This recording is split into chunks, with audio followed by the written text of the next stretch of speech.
নাদিয়া আমার ছাত্রী। আজ পড়ার সময় দেখি তার বইয়ের ভাঁজে রঙিন একটা চিরকুটে লেখা, বড্ড বেশি ভালোবাসি স্যার। আমি তো রীতিমতো অবাক হবার চরম পর্যায়ে। তবে এমন কিছু একটা আগেই ভেবেছিলাম। কিছুদিন ধরে নাদিয়ার আচরণ একটু অস্বাভাবিক মনে হতো। চিরকুটটা নিজের কাছে রেখে স্বাভাবিকভাবে পড়া শেষ করলাম। তারপর নির্দিষ্ট সময়ের শেষে যখন ওর রুম থেকে বের হচ্ছিলাম, তখন নাদিয়া বলল, স্যার আপনি তো কিছু বললেন না। কোন বিষয়ে? আপনাকে যে চিরকুটটা দিলাম তার তো কোনো উত্তর দেওয়ার মতো কিছুই পেলাম না। তুমি তোমার নিজের কিছু কথা লিখে দিয়েছো। সব সময় সব জিনিসের উত্তর হয় না, কিন্তু আমার তো উত্তর চাই। অপেক্ষা করো, পেয়ে যাবে। আমি আর কথা না বাড়িয়ে বাসা থেকে বেরিয়ে পড়লাম। এটাই হয়তো আমার শেষ যাওয়া।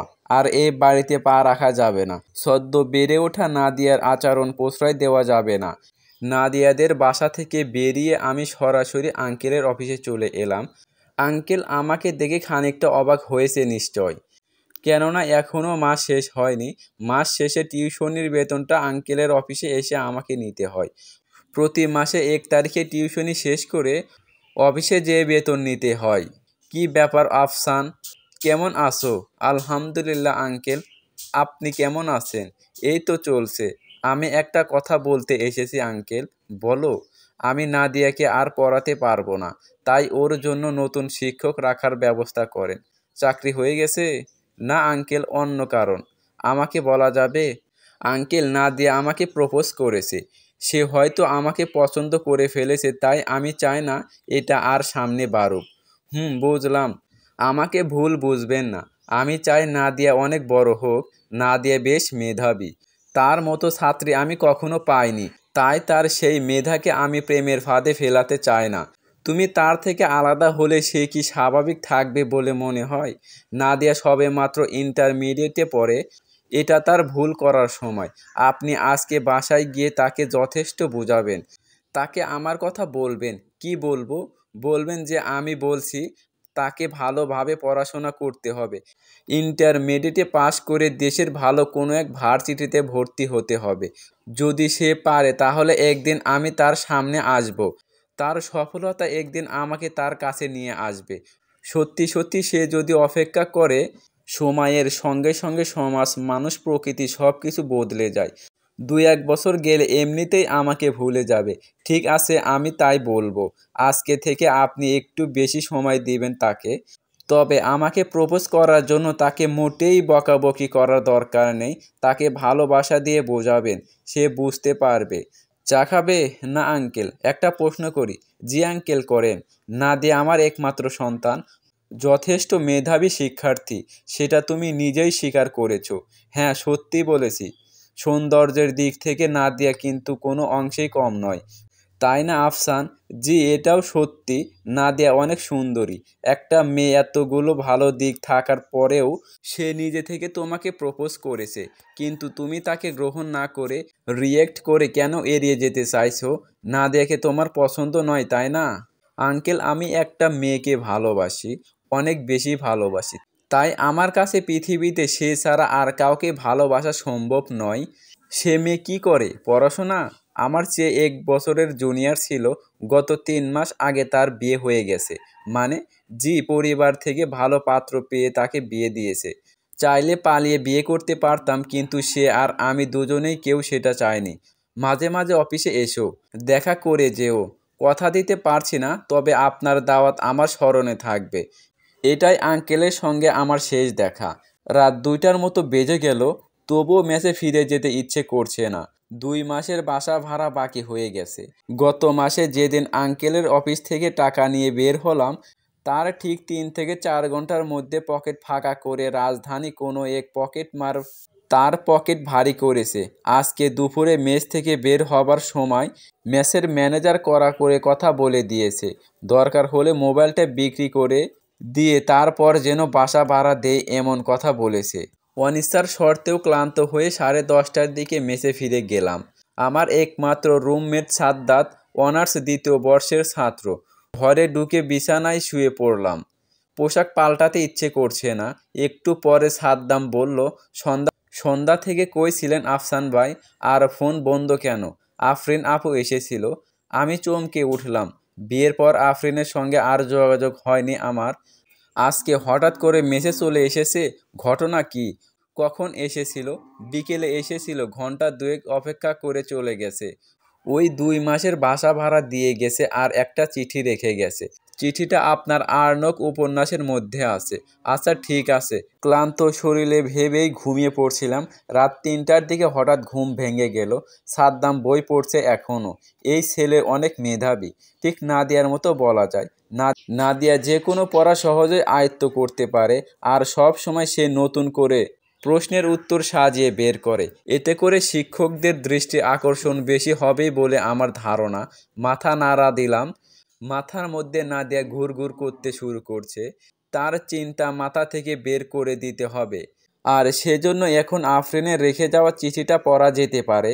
আমি বিভূতিভূষণের আরণ্যক উপন্যাসের মধ্যে থেকে চিঠিটা বের করলাম। আফরিন জানে এটা আমার প্রিয় একটা উপন্যাস। কেমন আছো?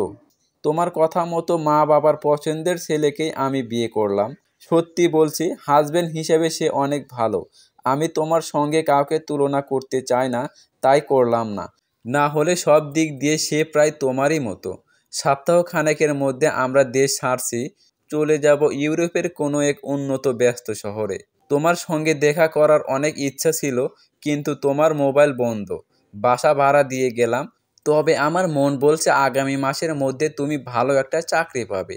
তুমি তো জানো আমি মাঝে মাঝে যা বলি তাই হয়ে যায়। এবার যদি হয় তাহলে আমি হ্যাপি। ভালো থাকার চেষ্টা করবে। কত বছর পরে আর দেশে ফিরবো জানি না, তবে বাংলাদেশে ফিরে আমি তোমার সাথে দেখা করার চেষ্টা করব। আশা করি সব ধরনের যোগাযোগ বন্ধ করবে না আফরিন। 3বার পড়লাম, তারপর ভাঁজ করে সেভাবেই রেখে দিয়ে রুম থেকে বেরিয়ে গেলাম। রাতে কিছু খাওয়া হয়নি, তাই ক্ষুধাটা বড্ড জ্বালাতন শুরু করেছে। 6 বছর পেরিয়ে গেছে। অফিসে বসে বসে সেই চিঠিটা একটু আগে আবার পড়লাম। আফরিন কিংবা নাদিয়ার পরিবারের সঙ্গে আর যোগাযোগ হয়নি। অবশ্য ঢাকা শহর ছেড়ে আমি সেই সময়ে চট্টগ্রাম চলে এসেছিলাম। এরপরে আর কোনোদিন ঢাকা শহরে যাওয়া হয়নি, তাই কারো সঙ্গে যোগাযোগ হবার সুযোগও ছিল না। ব্যবহৃত সিম আর ফেসবুক আইডি সব কিছু শেষ করে দিয়ে নতুন জগৎ তৈরি করলাম। এখানে ব্যাচেলার বাসা ভাড়া নিয়ে বাস করি। সকালবেলা অফিসে নাস্তা করি, দুপুরে অফিস থেকে লাঞ্চ করা হয়, আর রাতে হালকা কিছু খাওয়া। এই তো জীবন। সপ্তাহখানিক পরের ঘটনা। অফিস স্টাফদের নিয়ে কক্সবাজার থেকে ঘুরে এলাম গতকাল। চট্টগ্রাম থেকে খুব কাছেই। বৃহস্পতিবার রাতে গিয়ে আবার শুক্রবার রাতে ফিরে এসেছি। তারপর গতকাল শনিবার পেরিয়ে আজ সোমবার। রিসিপশন থেকে কল দিয়ে বলল আপনার সঙ্গে একটা মেয়ে দেখা করতে এসেছে। নাম জিজ্ঞেস করতেই সে বলল মেয়েটার নাম নাদিয়া। আমি চমকে গেলাম। সরাসরি নিজেই ওয়েটিং রুমের মধ্যে গিয়ে দেখি সোফায় কালো শাড়ি পরে বসে আছে এক তরুণী। মেয়েটা সেই নাদিয়া। এটা চিনতে একটুও ভুল হলো না। আমাকে দেখে সে নিজেও তাকিয়ে আছে।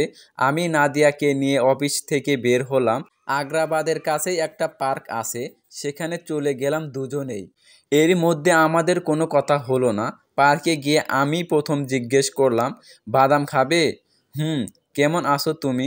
ভালো। আপনি কেমন আছেন স্যার? আমিও ভালো আছি। এতদিন পরে কিভাবে খুঁজে পেলে আমাকে? সরাসরি অফিসে। আপনি কি বিরক্ত হয়েছেন? না, তবে অবাক হয়েছি। আমি ধরেই নিয়েছি আমাদের আর কোনোদিন দেখা হবে না। আঙ্কেল আন্টি কেমন আছে? তারাও ভালো আছে। কিভাবে জানলেন আমি এই অফিসে চাকরি করি? আপনারা 2 দিন আগে কক্সবাজার গিয়েছিলেন তাই না? হ্যাঁ। আপনারা যে গ্রুপের সঙ্গে গেছেন সেই গ্রুপের সঙ্গে আমিও বেশ কয়েকবার ভ্রমণ করেছি।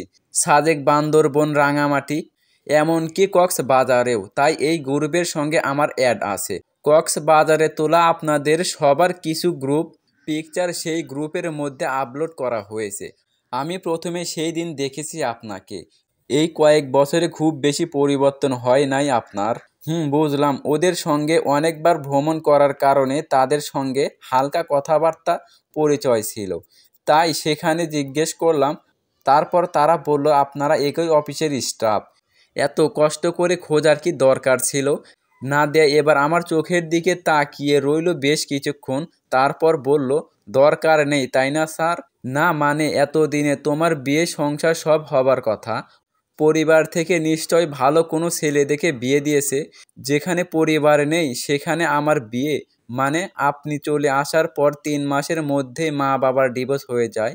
দোষটা সম্পূর্ণ বাবা করেছেন, সেই কারণে মাও তাড়াহুড়া করে আলাদা হবার সিদ্ধান্ত নেয়। অবিশ্বাস্য। ডিভোর্সের পরে আমি বাবার সঙ্গে ছিলাম আর মা চলে গেলেন মামার বাসায়। এরপরে বাবা হুট করে আবার বিয়ে করেন। আমি আর সেই বাসায় থাকার মতো স্বস্তির পাচ্ছিলাম না। মামার বাসায় যাবার কোনো ইচ্ছে ছিল না, তাই তাই এক প্রকার বাধ্য হয়ে মেসে উঠতে হলো। তারপর চিন্তা করতে পারেন, বাবা মা সবাই আছে কিন্তু আমি কাউকে পাইনি। বাবা মাসে মাসে টাকা দিতেন, তবে আমিও এরই মধ্যে টিউশনি খুঁজতে শুরু করি। তখন কি ইন্টারমিডিয়েটে পরীক্ষা শেষ? হ্যাঁ, ভার্সিটিতে অ্যাডমিশন নেব এরকম মুহূর্ত। চান্স পেলে কোথায়? ইভেন মহিলা কলেজ। আন্টি এখন কোথায়? মাও বিয়ে করে নিয়েছে, কি করবে বলেন? এতদিন হয়ে গেল, সদ্য ভার্সিটিতে ওঠা একটা মেয়ের মা বাবা ডিভোর্স হয়ে যায়, তারপর তারা দুজনে যদি আলাদা আলাদা বিয়ে করে, তাহলে সেই মেয়ের মানসিক অবস্থা কেমন হতে পারে স্যার? আমি এমনটা আশা করিনি। এরপর থেকে সবসময় ঘোরাফেরা করতাম, সুযোগ পেলেই যে কোনো গ্রুপের সঙ্গে ট্যুরে অংশ নিতাম।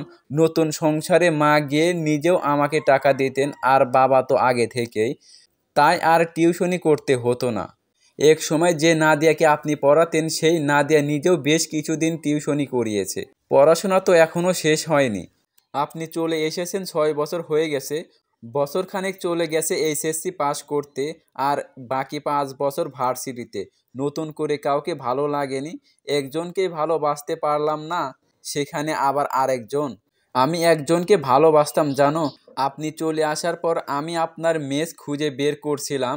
বাবা বলেছিলেন লাভ হবে না, কিন্তু মন তো মানতো না, তাই খুঁজতাম। আপনার রুমে যে ছেলেটা ছিল তার কাছ থেকে জানতে পারি আফরিন নামের একটা মেয়েকে আপনি ভালোবাসতেন। ওইটা জানার পরেও ভুলে যেতে ইচ্ছে করেনি? না, যদি তার সঙ্গে আপনার বিয়ে হতো তাহলে না হয় একটা কথা ছিল। এখন তো খুঁজে পেলে, মন ভালো লাগছে?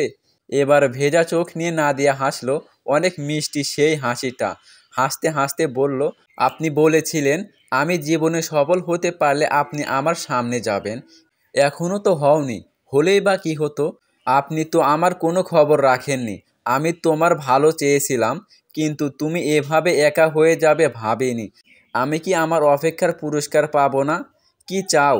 যাকে এত কষ্ট করে খুঁজে বের করলাম তাকেই তো চাই। আমি ভেবে তারপর জানাবো। ওর মুখটা কালো হয়ে গেল। আমি আমি নাদিয়ার হাতটা ধরে সামনে হাঁটতে লাগলাম। চারদিকে তখন মাগরিবের আজান দিচ্ছে। রাত 11টা। নাদিয়াকে ঢাকার বাসে তুলে দেওয়ার জন্য তাকে নিয়ে অলংকার বাস স্ট্যান্ডে অপেক্ষা করছি। নাদিয়া এখনও মন খারাপ করে দাঁড়িয়ে আছে। কালো শাড়ির ওপরে নীল একটা চাদর জড়িয়ে দাঁড়িয়ে আছে নাদিয়া।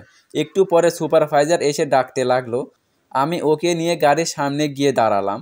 নাদিয়া আমার দিকে তাকিয়ে চোখের ইশারায় অনেক কিছু বোঝাতে চাইছে। আমি ওর কানের কাছে মুখটা নিয়ে বললাম, ঢাকায় গিয়ে তোমার ভার্সিটির আশেপাশে দুজনে থাকার মতো একটা ছোট্ট ফ্যামিলি বাসা খুঁজে বের করবে। কেন? আমাকে বছর খানেক ধরে চট্টগ্রাম থেকে ঢাকার হেড অফিসে বদলি করতে চাই, কিন্তু ঢাকায় যাবার কোনো ইচ্ছে ছিল না, তাই রাজি হইনি। তবে এখন তো সেই উপায় নেই। আমি আগামীকাল অফিসে গিয়ে বদলির আবেদন করব। নাদিয়া এবার হাসলো।